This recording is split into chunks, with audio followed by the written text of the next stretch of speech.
قال موسى ما جئتم به السحر إن الله سيبطله إن الله لا يصلح عمل المفسدين وألق ما في يمينك تلقف ما صنعوا إنما صنعوا كيد ساحر ولا يفلح الساحر حيث أتى. السلام عليكم ورحمة الله وبركاته. الحمد لله والصلاة والسلام على رسول الله صلى الله عليه وسلم. اللهم لك الحمد، لولا أنت ما اهتدينا ولا صلينا ولا تزكينا، فأنزل سكينة علينا. مرحبا بالأحبة في اللقاء الرابع والحديث عن الرقية الشرعية. وفي هذا اللقاء سأقوم إن شاء الله تعالى بتعريف الساحر وبيان حاله، لأن كثيرا من الناس يذهبون إلى هذا المجرم ويعتقدون أنه شيخ أو معلم إلى غير ذلك من المسميات، وفي الحقيقة هو رجل باع نفسه للشيطان واشترى الدنيا الفانية بالآخرة الباقية. بسببه دمرت عوائل وتقطعت أرحام وتمزقت حبال الوصال وأسقطت الأجنة من أرحام الأمهات. الساحر هو الذي يقوم بعمل التمائم والعزائم التي يقسم بها على الشيطان باسم كبير قبيلته، كبير قبيلة الشيطان، حتى يقوم بخدمته، وتكون عبارة عن عقد وأوراق ورسومات يعملها السحرة بقصد التأثير على الناس بالقتل أو الأمراض أو التفريق بين الزوجين، وهو كفر وعمل خبيث ومرض اجتماعي شنيع. وفي الصور التي تظهر أمامك أمثلة مما ينخدع به الناس: وجود آيات قرآنية وكلام مكتوب باللغة العربية كما ظهر في الصور، فيظن الظان أنها قرآن، وقد تكون حقا سورة من سور القرآن الكريم مكتوبة يكتبها لك، ولكنك لا تدري بما كتبها ولا أين وضعها، فقد يضع عليها دما نجسا أو يكتبها بشيء نجس، نسأل الله السلامة والنجاة. السحر لغة ما خفي ولطف سببه، ومنه سمي السحر آخر الليل، لأن الأفعال التي تقع فيه تكون خفية. وأما في الشرع فإنه ينقسم إلى قسمين: الأول عبارة عن عقد، أي قراءات وطلاسم يتوصل بها الساحر إلى استخدام الشياطين فيما يريد به ضرر المسحور. الثاني أدوية وعقاقير تؤثر على بدن المسحور وعقله وإرادته وميله، فتجده ينصرف ويميل، وهو ما يسمى عندهم بالصرف والعطف، فيجعلون الإنسان ينعطف على زوجته أو على امرأة أخرى حتى يكون كالبهيمة تقوده هي كيف تشاء. والصرف بعكس ذلك ينصرف عنها ولا يستطيع رؤيتها، فيؤثر في بدن المسحور بإضعافه شيئا فشيئا حتى يهلكه إذا لم يتعاطى الرقية. علامات الساحر: من علاماته التفريق بين الرجل وزوجته أو الرجل وأخيه أو شريكه أو صديقه، وأكثر ما يقع التفريق بين الرجل وزوجته، وقد أخبرنا ربنا بذلك، فيتعلمون منهما ما يفرقون به بين المرء وزوجه وما هم بضارين به من أحد إلا بإذن الله. من علاماته جلب المحبة، يدعي أي أنه يجلب المحبة، يقول أنا أجلب لك زوجك وأجعله بين يديه كالبهيم، أو العكس، فهو يتعامل مع الجن حتى يخدمونه ويقومون بعمل هذه الأفعال. العلامة الثالثة وضع دم في الورقة التي يعطيها الساحر أو إحراق جزء منها، قراءة آيات قرآنية وأدعية عربية فيغتر الذي جاء عند الساحر بما يرى فيظن أن هذا ينفعه لأنه قرآن أو يشبه القرآن، ولكنه لا يدري أنه قد يضع على هذه الورقة دما، دم حيض أو دم كلب إلى غير ذلك من النجاسات. من علاماته طلب اسم المريض، اسمه، اسم أمه، اسم ولده، وهكذا.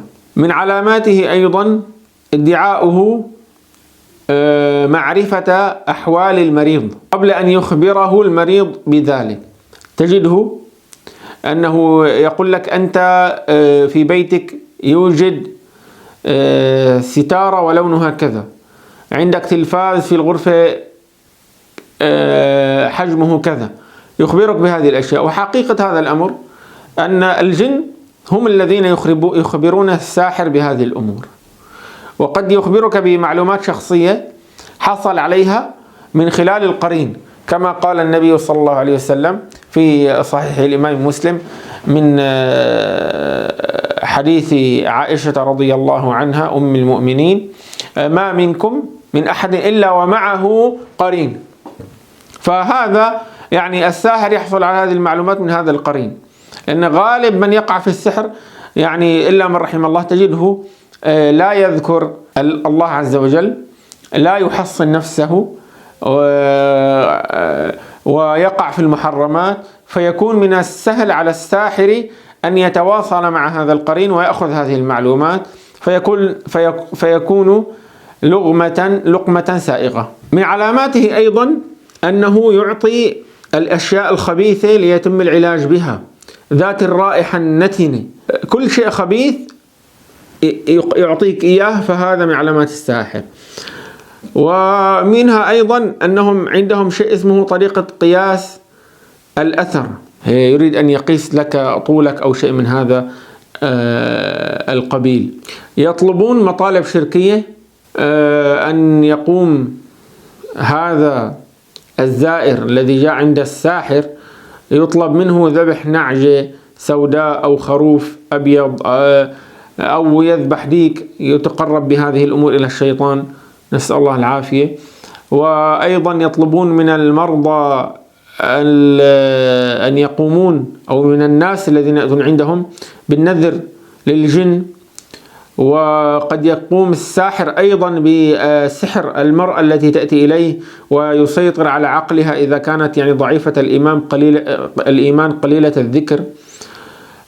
قد ترى هذا الساحر يطير في الهواء ويمشي على الماء، فهو له جن يخدمونه ويقومون بذلك، وهذا على الجن سهل ويسير، فقد أعطاهم الله هذه القدرة. ومنهم من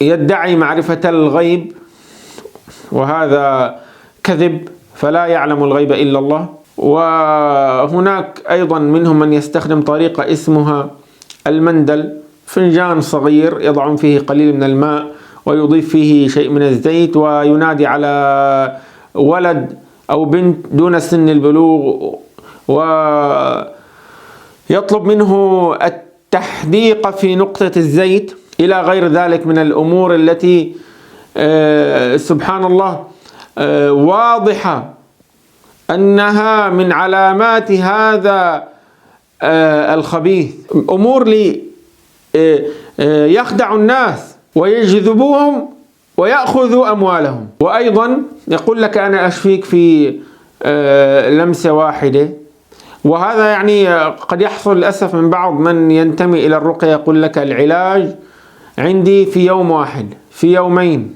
يعني سبحان الله، أين هذا؟ الشافي هو الله.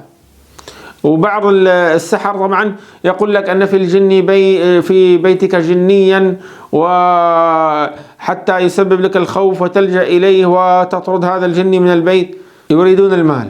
وطبعا بعضهم يدعي أن له اتصال بأرواح الموتى، وأنه يقدر على التخاطب مع الموتى والتعاطي معهم، وطبعا هو يتخاطب، يعني إن فعل ذلك فهو ينادي لجني يتشكل بصورة هذا الميت حتى يخدع ويظن أنه يعني يخدع من يأتي إليه. وبعض السحرة يعمل للمريض بما يسمى بالحجبة، فيأتي بعض الناس فيأمره هذا الساحر ويقول له احتجب عن الناس لمدة 40 يوم في غرفة مظلمة، ويعطيه بعض النجاسات يدهن بها ويمنعهم من استخدام الماء. ولا شك ولا ريب أن هذا من أعظم أنواع العبودية للشيطان. ومن علاماتهم أيضا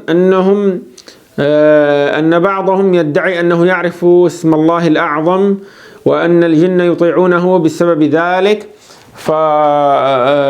فينجذب إليه الناس. وبعض السحرة أيضا يستعمل الخرز والأحجار، ومما يلاحظ انتشاره في الطرقات، يعني تجد امرأة جالسة على الرصيف وعندها أحجار كثيرة وإلى غير ذلك من الأمور.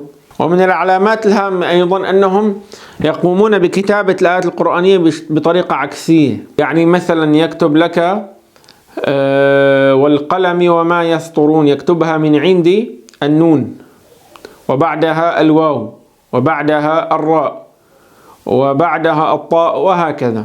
ومنهم من يكتبها على جهتها ولكن يكتبها بالحروف الهجائية، واو ألف لام قاف لام ميم إلى نهاية الآية.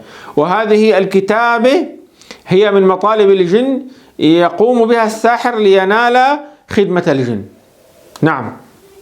وبعضهم أيضا يدعي إحياء الموتى، ولا يحيي إلا الله سبحانه وتعالى. هناك أيضا سحرة يدعون أنهم يأكلون النار أو يدخلون النار ويأكلونها. وقراءة الكف أيضا، هذه الطريقة التي صارت منتشرة ويروج لها كثير من الناس، فمن عمل بها فقد وقع في طامة كبرى، لأن علم الغيب مما اختص الله به نفسه سبحانه وتعالى. وهكذا يكون الشخص منحدرا إلى الشرك الذي يهوي به في نار جهنم، نسأل الله السلام. الفنجان المتحرك أيضا من طرقهم، تحضير الأرواح من طرقهم، ساحر يقوم بإخفاء مجموعة من الناس في القبور. نأتي إلى أعراض السحر. السحر أنواع متعددة، فيكون في العمل أو في الزواج أو في الأولاد أو في الدراسة، حتى يسبب لك فشل وإحباط وتترك هذا العمل كليا ولا تنجح فيه ولا تستطيع أن تعمل عمل غيره. وقد يكون السحر في المرض أو في الشكل في بدن الإنسان. نعم. وقد يكون السحر، والسحر يقع من الجن أيضا، يقوم الجن بسحرك. لا تجد من الذي وضع لك الطعام، السحر في الطعام، لا تعرف لا تراه. يعني كل هذا معرض له الإنسان الذي لا يحصن نفسه. ومن علاماته أيضا أنه يعني تنقلب المحبة إلى بغض مفاجئ، والناس يلاحظون هذا، الأهل والأقارب يلاحظون هذا على المسحور. رؤية التماسيح والثعابين في الرؤيا، يخيل إليه أنه يفعل الشيء وهو لم يقم بفعله. طبعا إضافة إلى ذلك يحدث الراقي، والراقي هو يعرف من كلام المسحور إذا كان قد سحر. فهذا كله من علامات الساحر حتى لا تذهب إليه. لكن إن قدر وذهبت وكنت تظن أنه يستطيع مساعدتك وقام بعمل السحر لك ليسبب لك الأذى، أو قام أحد الناس بسحرك ليسبب لك الأذى، فعليك بالرقية الشرعية، عليك بالرقية، فهي شفاء من الأسقام، والدعاء إلى الله عز وجل، وقراءة القرآن. والله لو قرأت القرآن بيقين وأنت موقن مصدق لزال عنك ما أنت به بأمر الله. وهذا سيكون في له تفصيل خاص في حلقة الرقية وصفتها، كيف يرقي الإنسان نفسه، وكيف يتعلم الرقية، وأثر الرقية، وما هي أركان الرقية الصحيحة التي تنفع المريض وتشفيه بإذن الله. فإن شاء الله نستودعكم إلى لقاء آخر للحديث عن العين وأعراضها وحقيقة العين وماذا تفعل العين.